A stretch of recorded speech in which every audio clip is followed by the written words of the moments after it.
They say fame is the ultimate dream, but what happens when the dream becomes the cage? For Marilyn Monroe, the spotlight was dazzling and blinding.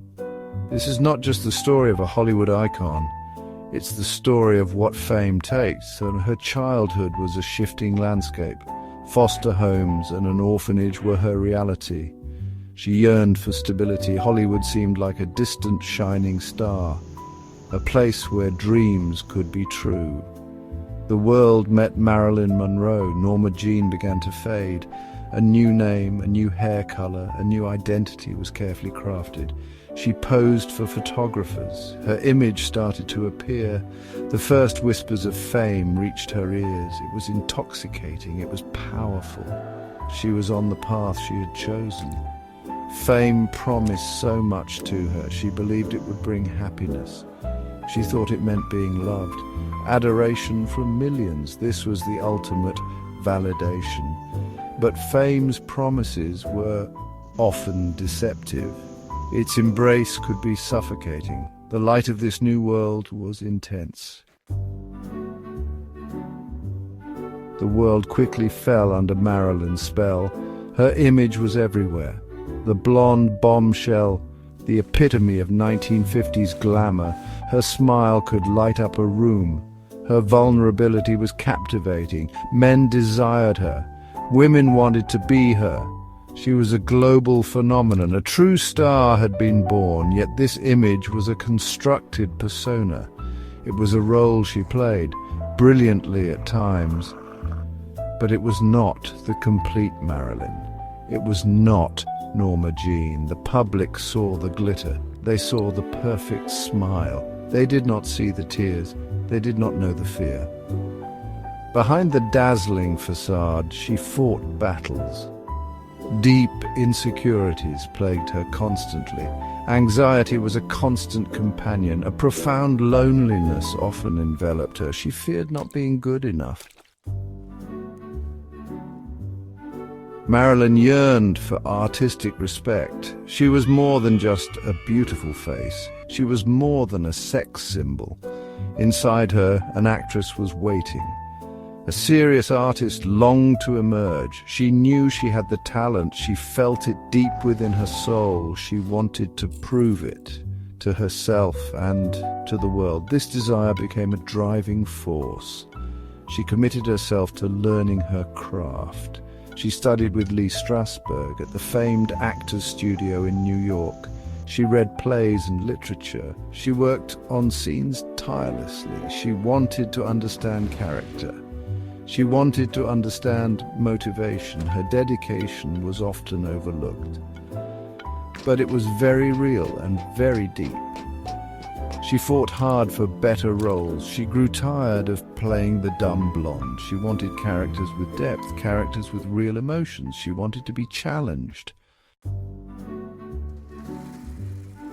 Marilyn's personal aspirations were quite simple. She dreamed of genuine love. She longed for a stable family. She sought understanding from those around her. A sense of normalcy was what she craved, away from the glaring spotlight, away from the constant demands. These were the quiet desires of her heart, a stark contrast to her public life, a life that seemed anything but normal. Hollywood, the dream factory, had its own script. It demanded the continuation of the Marilyn myth. The image had to be protected. The illusion had to be maintained. This was paramount for the studios. Her personal feelings were secondary. Her needs often went unheard. The machinery of fame was relentless. It ground down individuality. It prioritized profit and image. The powerful studio system exerted control. They dictated her roles. They managed her publicity. They even tried to influence her private life. She was a valuable commodity. Section 5, Love's Labyrinth, Marriages and Heartbreak. In her relationships, Marilyn sought stability. She searched for a love that was true, a love that felt safe and secure. She had been deprived of this in her youth and carried that yearning with her always. Each new romance held the promise, the hope of finally finding that solace, the dream of a lasting connection, a partner who would understand her and love her for who she truly was.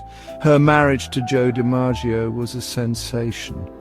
The baseball legend and the movie star, it seemed like a fairy tale to the public.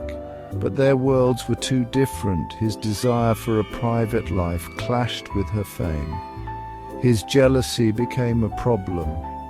Her career was a source of tension and the pressures were too great. The marriage was short-lived. It ended in disappointment and sadness. Then came Arthur Miller, the acclaimed playwright. This union seemed to promise intellectual companionship, a meeting of minds, not just hearts. Marilyn admired his intellect and hoped he would see her depth. For a time there was happiness, but disillusionment eventually set in. Even this relationship crumbled under strain. Section 6 shifting shadows the weight of serious roles. Determined to gain more artistic control, she acted. Marilyn formed her own production company, Marilyn Monroe Productions, it was called. This was a bold and courageous move, especially for a woman in that era. It was a statement of intent. She wanted to choose her own projects. She wanted to shape her own destiny. It was a fight for her artistic freedom, a step towards self-determination. She took on more demanding roles. Bus Stop showcased her dramatic abilities. The Misfits, written by Arthur Miller, was raw. In these films, she revealed new depths. She proved she was more than a stereotype. Critics began to acknowledge her talent. They saw the serious actress she longed to be.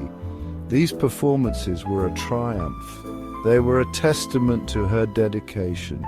She was finally being seen differently. However, these serious roles exacted a heavy price. To portray such complex emotions, she dug deep. She drew upon her own pain, her own insecurities and fears. The line between her characters and herself blurred. Section 7. Whispers and headlines, the public gaze. The public's love for Marilyn was immense. She was adored by millions around the globe, but this adoration was often possessive. People felt they knew her intimately. They felt they had a claim on her. Her image belonged to everyone. She was public property in a way. This created an unusual dynamic, a relationship built on fantasy and the power of the silver screen. Every aspect of her life was under a microscope. The media followed her relentlessly. Photographers documented her every move. Reporters sought out any morsel of news. There was no escape from the public gaze. Privacy became an unattainable luxury. Her joys, her sorrows, her struggles, all were laid bare for public consumption. This constant scrutiny was exhausting. It left her feeling exposed and vulnerable. Rumors and scandals became her constant companions. Some stories were true. Many were exaggerated or entirely false. These whispers and headlines shaped her public persona. They often overshadowed her talent. They contributed to the myth of Marilyn, the tragic, beautiful, flawed star. Section 8. Cracks in the icon. The price of stardom. Stardom brought her fame and fortune. It offered a life of glamour and excitement. But these rewards came at a terrible cost. The price was her peace of mind, her emotional well-being, her very sense of self. The glittering surface hid deep fissures. The pressures were relentless. The demands were unending. She struggled to cope with it all. She became increasingly reliant on medication. Pills to help her sleep, pills to calm her nerves, pills to give her energy. This was a dangerous path, a slippery slope into dependency. Doctors prescribed them readily. Few understood the underlying issues.